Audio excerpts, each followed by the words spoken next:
창창TV 제111호 소의 소유가 나온다.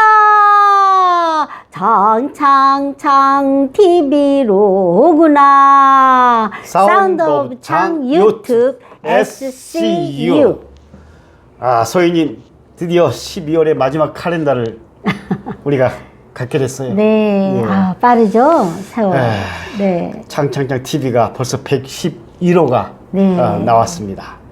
오늘의 희망의 메시지는 삶의 지혜, 열린 마음이란. 잘못 놓인 그릇에는 억수비가 내려도 물이 담길 수가 없더라고요. 그렇죠. 그리고 제대로 놓인 그릇에는 가랑비에도 물이 고이게 돼요. 제대로 놓인 그릇에. 네. 애독자 여러분, 귀에 들린다고 다 생각에 담지 마시고 눈에 보인다고 다 마음에 담지 마세요. 담아서 상처가 되고 들어서 득이 없는 것은 그냥 흘려 버리시라. 네, 창창창과 함께 힘차게 하루를 시작해요. 소리내요, 노래해요. 마음 열어 얘기해요. 오래도록 함께해요. 네, 창창창 화이팅! 네, 12월이 시작이 되면서 소희님, 네. 우리가 새삼 옛날을 많이 회상하게 되는 겁니다. 네, 그렇습니다. 우리가 최근에 구로 디지털 단지요? 디지털 단지라고 그렇게 얘기를 하더라고요. 네, 옛날에 구로공장 여공들의 사연이 많이 묻혀 있는 곳인데. 상전벽해예요. 예, 예. 그 지하철 역명도 네. 디지털 단지예요. 디지털이죠. 네. 근데 우리가 1960년대에 우리가 초등학생 유년기 시절을 네. 우리 소희님이나 우리 소유는 지냈잖아요. 네, 그렇습니다. 근데 이 노래 가사에 또 이 노래에 이런 사연이 담겨 있다는 내용을 저는 네. 사실 솔직히 몰랐거든요. 알겠어요. 어떤 얘기를 하려고 예, 하시는지. 그 문질안의 동숙의 노래에 대한 얘기. 오, 이미 소희님은 알고 계시네. 네, 그때 초등학생 때였지만 그때가 중저음의 문주란이가 굉장히 신선한 출연이었거든요. 그 시대가 1960년대 네. 오동숙이라는 그 사건의 주인공이 본명이래요. 그렇군요. 그래서 동숙의 노래. 그 그 사연이 애절한 사연이 우리가 50년 전 돌아가서 네. 아, 그런 사연을 그 당시에 담고 있었던 또 그 당시 시대상 네. 우리가 뭐 상급학교 진학을 못하고 네. 공장을 취업해야 한다는 그 참 여건 속에서 어려운 시절. 부모들 봉양하고 동생들 학비 마련하고 그 사연이 담겨 있는데 여기에 애절한 내용이 들어가 있어요. 네. 한번 들어보실래요? 네. 그러니까 1960년대에 네. 예. 이렇게 나오는 노래인데 여기에는 참 안타깝고도 서글픈 사연이 네. 담겨져 있다고 합니다. 누구나가 예요시 가난했던 시절이에요. 네. 특히 누구도. 딸로 태어나가지고 오빠 남동생을 위해서 상급학교 진학을 포기하고 공장에 취업하고 네. 서울로 올라와서 가발 공장에 다니고 있었던 얘기 아닙니까? 월급은 최소한도 생활비만 남기고요. 시골 부모님께 모두 보내고 그 돈으로 자기 동생들 학비, 가사에 보탬이 되는 그런 생활을 십수년 하면서 이제 시골집 생활 형편이 좀 나아진 그 무렵 자신을 뒤돌아보니까 자기는 그냥 이미 30이 30이 된 나이가 된 거예요. 그 당시에는 아주 노처녀죠. 그렇죠. 그러니까 지나간 세월을 생각해보니까 너무 아까운 거죠. 지나간 세월이 자신을 위한 투자가 전혀 없었던. 그래서 나는 검정고시를 늦게라도 준비해서 늦게라도 대학에 지내서 그 국어 선생님이 되고 싶은 꿈을 키워나가려고 학원에 가기 시작했죠. 그런데 그러던 그에게 한창 또 꽃피는 시절이라 네. 어떤 변화가 발생했어요. 네, 학원 사랑을 선생님. 갖게 됐어요. 네, 학원 선생님을 좋아하게 되는 일이 생기게 되죠. 또 그 시대 상황을 봐가지고 네. 오동숙이는 지방에서 올라와가지고 서울 네. 생활이 다 그러하듯이 네. 자취방. 네, 그렇습니다. 그래서 자취방에 찾아가서 선생님 아무래도 옷도 챙겨주고 밥도 차려주고 그리고 몸과 마음을 다 주고 그러면서 자기는 선생님에게 행복의 모든 걸 다 가졌지. 바치는 걸로 본인은 행복해 행복한 여자로 산다 이렇게 생각하기 시작했죠. 그런 가운데 산업은 또 발전이 되고 그 가발 공장이 그 당시에도 또 새로운 산업, 전자산업이 밀려가지고 가발 공장에 문을 닫게 되면서 네. 그럼 어떻게 되죠? 자기 감원하고 생업도 어려워지고 부도 나고 이제 학원 계속 다닐 명분도 없고 학원비조차도 학원비도 없고요. 어려워지게 된 거죠. 예, 그렇습니다. 그 참 사연이 애절해서요. 그래서 다시 어떻게 하겠습니까? 부모님을 찾아가서 좀 사정을 얘기하죠. 나 공부 좀 하고 싶다고. 그랬더니 집에서 공부가 무슨 공부냐고. 어서 시집이 나가라고. 그렇게 핀찬을 듣고 다시 울며 불며 원망하면서 서울로 다시 상경하게 되죠. 그러던 동숙이에게는 그게 상처가 되는 거예요. 네. 부모님에 대한 그 말이 서운하게 된 거고. 네. 왜? 진짜 자기 부모를 위해서 세월이 열심히 있었잖아요. 공양을 했고 예, 그 동생들 위해서 희생했던 그런 희생의 세월을 해서 했지만은 어쩔 수 없는 산업의 변화의 물결에 본인이 나오자가 된 시점에서 네. 부모를 찾아갔는데 부모님은 이런 지하에 공부는 무슨 놈의 공부냐. 네. 시집이나 가거라. 그리고 이제 친구들을 만났더니 친구들이 이 얘기를 전하는 거예요. 네가 좋아하는 그 박 선생 아무아무개 약혼자도 있고 이번에 결혼한다더라. 이런 얘기를 또 듣게 되죠. 그러니까 얼마나 마음에 그 복수심이 찼는지 동대문 시장에 가서 기술을 사서 가슴에 품고 그 학원에 가게 되는 겁니다. 그래서 칠판에다가 뭔가 정리를 해서 쓰고 돌아서는 선생님의 가슴을 향해서 비수를 꽂게 되죠. 그리고 자기는 살인 미수죄로 복역을 하는 그런 입장이 되게 됩니다. 근데 그 당시 이제 복수의 비수를 꼽게 된 장면까지는 우리가 참 끔찍합니다만은 네. 순간적으로 벌어진 일이죠. 예, 맞습니다. 워낙 감정이 북받쳐서 네. 에이 나쁜 놈. 네. 그럴 수가. 그게 현실로 받아졌기 때문에. 그렇죠. 그래서 그 순간 비명소리에 쓰러져서 뭐 학생, 교무실 난리가 났겠지요. 네네. 결국은 오동숙은 그걸로 당연히 살인 미수죄 네. 중형을 받게 되고 경찰에 붙잡히게 되는 거죠. 네네. 그래서 그러지만 형사에게 잡힌 오동숙은 자신의 안전보다는 선생님이 어떻게 되셨냐고, 선생님은 어떻게 되셨냐고 안부만 묻는 그런 순진함을 또 보이게 되죠. 어쨌든 이 죄로 복역을 하게 돼요. 네. 가난 때문에 자신을 돌아보지 않고 오로지 가족들만 생각해 살아온 그녀가 뒤늦게 알게 된 사랑을 지키고자 했던 건데 이게 참 비극으로 끝나는 거죠. 네, 이게 이제 이 사랑의 생활 수기가 예전에 여선주간이 많았잖아요. 거기에 알려지면서 많은 사람들의 심금을 울렸고요. 그래서 이 동숙의 노래 가사를 쓰게 되고 또 영화로도 히트를 하게 되고 영화까지 나왔어요. 네, 그렇습니다. 한산도 작사가 유명했지 않습니까? 네네. 예, 작사를 했고 백용호 선생, 동백아가씨로 유명한 백용호 선생이 작곡을 하여서 거기에다가 10대의 문주란. 혜성같이 문주란이라는 네. 애띤 소녀가 중저음의 아주 매력적인 보이스로 데뷔를 하면서 네. 많은 애청자들의 관심을 사랑을 받게 된 거죠. 받게 된 참 거죠. 노래 잘하는 네. 특이한 음성의 보이스죠. 그렇죠. 어떻게 그때는 여자 여성이, 목소리로 네. 상상할 수 없는. 중성에 가까운 네, 그렇죠. 중저음의 예, 맞습니다. 음폭이 크고 네. 참 그게 어떻게 그게 잘하는 노래인가 이렇게 할 생각하는데 정도로. 지금 생각해 보면은 아주 참 매력적인. 대단한 매력이에요. 네.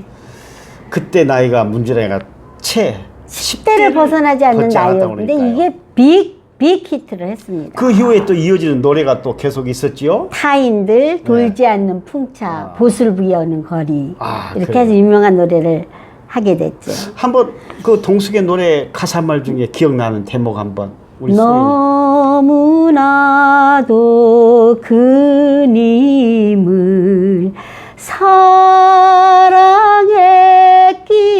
사랑했기에 그리움이 변해서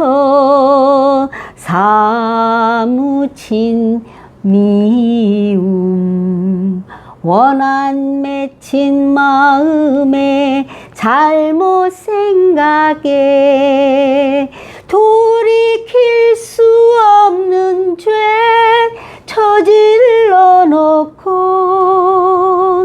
흐느끼면서 울어도 때는 늦으리.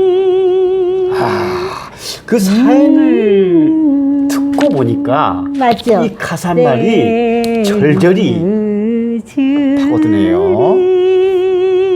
이렇게 되니까 이게 다 가사말이 그 사건을 원한 맺힌 마음에 잘못 생각했잖아요. 잘못 생각 돌이킬 수 없는 죄를 저질러 순간적으로. 네, 그런 가사로 상당히 1960년대 지금으로부터 그는 50년에 가까운 세월이 지금 흘렀어요. 문준환 가수는 상당히 지금 연로한 그렇죠. 그래도 생전에 뭐 계시는 가끔씩 TV에서 뵙고 그래요. 아, 그래요. 네.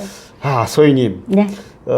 소희님이나 저나 참 우리도 세월을 많이 먹어서 늙다기보다 익어간다고 생각해야죠. 2021년을 네. 또 마무리하는 한 해 끝자락이다 보니까 네.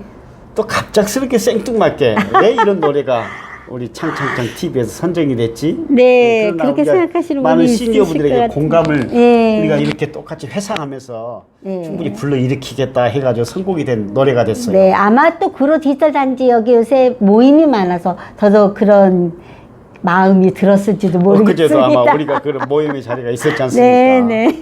과거에 뭐 구로 공단에 네. 가발 공장에 공장. 이런 분위기는 찾아볼 수가 없는 거지. 아유. 젊은이들의 물결로 아유, 그냥 그럼요. 한데 맞게 있어요. 네. 참 엄청난 변화지요. 네, 그렇습니다. 네, 하여튼 오늘 좋은 노래를 가지고 나와서 고맙습니다.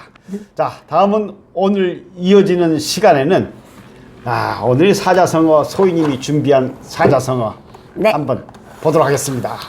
자, 자중질환. 네. 네, 자중질환. 뭐 쉽지는 어렵지는 않지요? 네. 자기자, 가운데 중 어조사치. 어지러울 난. 네, 직역하면은 같은 편 안에서 의견이 엇갈려 분란이 일어나는 것.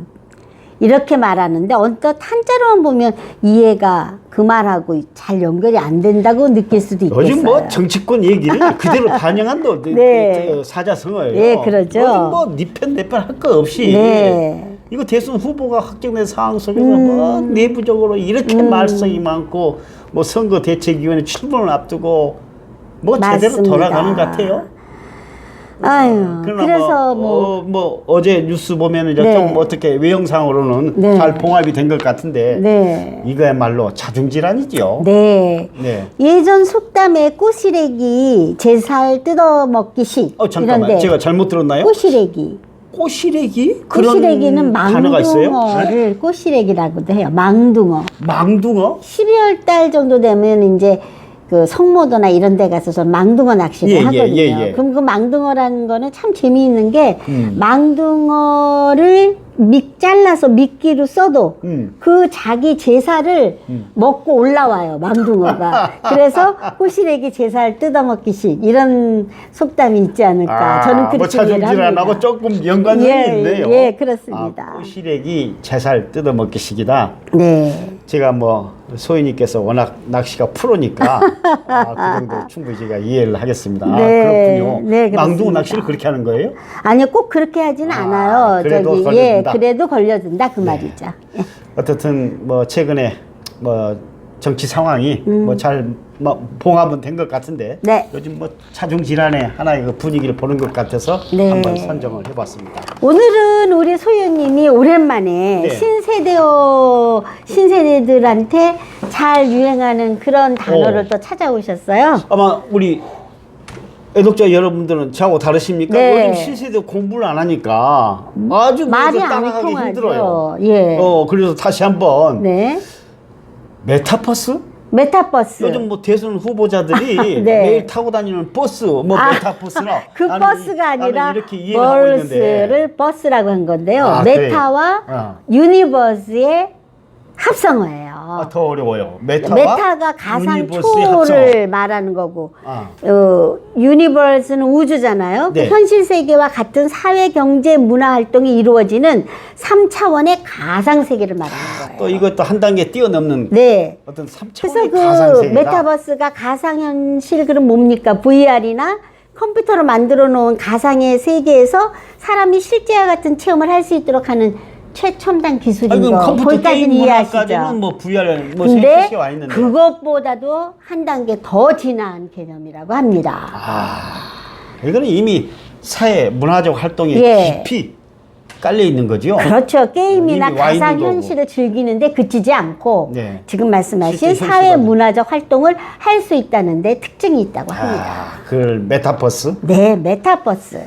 특히 초고속 초연결, 네, 5G. 상용화가 예. 이루어지면서 이게 또 이런 용어가 많이 일반화된 것 그리고 같아요. 또 우리가 2020년 우리가 벌써 2년 됐더라고요. 코로나 팬데믹에 이렇게 그렇죠. 시달린 지가. 어떤 대면 상황에서 그래서 비대면으로 가면서 또 온라인, 오프라인이 아닌 온라인 추세가 확산되면서 메타버스가 점점 주목을 받게 되는 거라고 주목을 합니다. 받고 있고 우리도 또 우리들이 열심히 알아야 공부하지 않으면 안 되고 네. 또 이 가상의 현실의 세계에서 우리가 지금 살고 있는 거예요. 네, 그렇습니다. 그런 의미에서 오늘 신세대의 메타버스라는 네. 신세대를 선정해봤습니다. 저는 소희님 네. 솔직히 이 개념이 정확하게는 오진 않아요. 저도 좀 그렇습니다. 그렇지만은 어쨌든 이런 기회를 통해서 좀 던져드리고, 관심 있게 예. 우리가 젊은 친구들과 소통을 하기 위해서는 좀 더 많이 공부를 해야 되겠다 이런 생각을 해보는 겁니다. 네. 오늘 아주 좋은 신세대 소개해 보았습니다. 자, 일수일수 한마당 코너로 가볼까요? 네. 소희님, 네. 제가 이런 질문 던지면 공감하시나요? 결혼은 미친 짓이다? 글쎄요. 그렇지만 또 미쳐봐야 미칠 수 있다. 미쳐야 미쳐볼 수 있다. 이런 생각으로는 결혼은 미친 짓이다. 이런 말이 와 닿는 것 같아요. 어떤 면으로. 와 닿는 것도 같다. 네. 한번 들어보시겠어요? 어느 날 퇴근해서 아내에게 미안한 듯 말을 건네는 남성. 내일 말이야. 우리 회사의 후배 녀석 두 놈이 우리 집에 올 거야. 내가 초대했거든. 아니, 뭐라고요? 왜 그런 거를 당신 마음대로 결정하고 그러는 거야? 나하고 상의도 하지 않고? 아이고, 집도 좁은 데다가 난 도통 요리에는 관심도 없지. 또 당신에게 억지로 애교도 부려하는 것도 진저머리가 나는데 당신 후배들한테 잘해줄 리도 없는데 아유 이렇게 눈치도 없는 사람 같으니. 에휴. 그거야 이미 다 알고 있지. 아니 아는 사람이 다 아는 사람이 초대를 한 거냔 말이에요. 봐. 그 녀석들이 결혼하고 싶다는 바보 같은 소리를 자꾸 하잖아. 이 미친 녀석들. 내가 우리 집에 와서 한번 보라 우리 집. 이 상황을 보라고. 이 상황을 보면 네가 이래도 결혼하게 되냐고. 좀 네. 방법이 그렇죠? 네. 제가 좀 황당한 얘기를 네. 한번 준비해 보았습니다. 네네네네. 이거는 좀 멀리 해외로 나가는 얘기입니다. 네. 두 친구가 스위스 관광을 하다가 네. 어느 강변에 이르러서 표지판을 보게 됐어요. 네네. 이런 구호가 써 있는 거예요. 물에 빠진 사람을 구해주는 자에게는 5,000달러를 줌. 이렇게 돼 있는 거예요. 예. 이 내용을 보니까 이 사람 머리가 도는 거예요. 둘이니까 한 사람 빠지고 예. 한 사람은 구해주면 5,000달러. 버는 거죠. 그걸로 관광 남은 충분히 관광 쓸 수 공짜로 있겠네요. 할수 있는 경비를. 관광에 죽는 건 아니잖아요. 예, 구해주니까. 서로 의기투합한 좋다. 거예요. 이거 한 명이 먼저 물에 퍽 빠졌어요. 어. 그래서 이렇게 막 허우적대면서 수영을 하고 있는데 밖에 있는 친구가 들어오질 않는 거예요. 그래서 물에 빠진 친구는 한참을 허우적거리면서 겨우 기어 올라와 갖고 야! 약속이 틀리잖아. 내가 물에 빠지면 구해주기로 해놓고서 왜 꼼짝을 안 하고 있는 거냐? 이랬어요. 그러자 그 친구가 네. 저 편말에 또 아래 작은 글씨를 자세히 봐. 죽은 자를 구출해내면 1만 달러를 줌 이렇게 씌어 있잖아. 아, 죽은 자를 구출하면 그러면 1만 달러를 벌기 위해서 죽기까지 기다렸다는 얘기입니까? 뭡니까? 세상살이 힘들어도 함께 희망 노래해요. 장장장. 으이!